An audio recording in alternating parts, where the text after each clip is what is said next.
నమస్కారం. వార్తలు చదువుతున్నది మీ శాంతి స్వరూప్.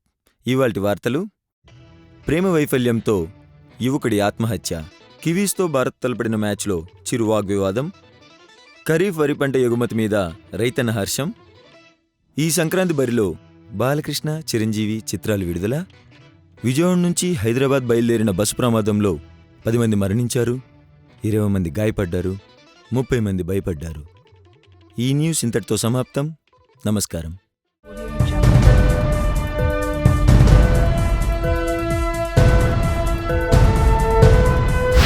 ఇవాల్టి హైలైట్స్: బ్లూటిక్స్ పడినా రిప్లై ఇవ్వలేదని పరాభావంతో యువకుడి ఆత్మహత్య. అతనొక సాధారణ యువకుడు. మనలాగే చొక్కా ప్యాంటేసుకుంటాడు, బీరు తాగి బిర్యానీ కూడా తింటాడు. కాని అమ్మాయి రిప్లై ఇవ్వకపోవటంతో అతనిలోని ఉన్మాదం కట్టలు తెంచుకుంది. అంతే, నడుముకి కట్టాల్సిన బెల్ట్ ఫ్యాన్కి కట్టాడు. ఆశల ఊహల్లో తేలాల్సిన వాడు ఫ్యాన్కి ఉరే వేలాడాడు. పక్కింటి పిల్లలు దాన్ని ఉయ్యాలనుకున్నారు, ఎదురింటి పెద్దలు దాన్ని ఉరెన్ కన్ఫర్మ్ చేశారు.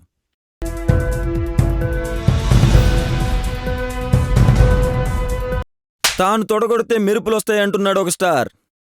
తొడలు తోకలు మీకవసరం, నేను తలుచుకుంటే తలుకులంటున్న మరో స్టార్. ఈ సంక్రాంతి పందెం కోళ్ళెవరు? గెలిచే గిన్నెకోడి ఏది? వేచి చూడాల్సిందే.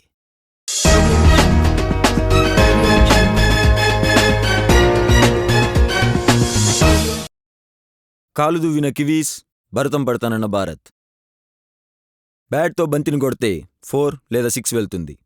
పరుగులు తీస్తే గెలుపు సొంతమవుతుంది. కానీ ఆ క్రీడా ప్రాంగణం బూతుల 4లు, కుమ్ములాట 6లకు కొలువయింది. పరుగులతో నిండాల్సిన స్టేడియం పోరుకి పీట వేసింది. పీటే కాదు, డబుల్ కట్ మంచం కూడా వేసింది.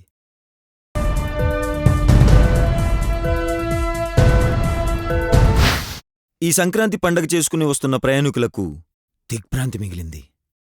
2 టైర్లో గాలి తగ్గటం వలన 2 ప్రాణాలు గాల్లో కలిసిపోయినాయి. ఆ బస్ హైదరాబాద్ వెళ్తుంది, కాని మన ప్రభుత్వం ఎటెళ్తుంది? అక్కడ పరిస్థితి ఎలా ఉందో నెక్స్ట్ రాబోయే వోల్వో బస్సు గాలి తుస్సు ప్రోగ్రాంలో చూడండి. ఈ న్యూస్ ఇంతటితో సమాప్తం. చూస్తూనే ఉండండి, దూల తీరే వరకు, దురద గజ్జిగా మారే వరకు. ఈ న్యూస్ మళ్ళీ చూడాలనుకుంటే మా యూట్యూబ్ ఛానల్కి సబ్స్క్రైబ్ చేయండి. కరెక్టే చెప్పింది కాదుగా. 10 మందికి చెప్పాలనుకుంటే షేర్ చేయండి.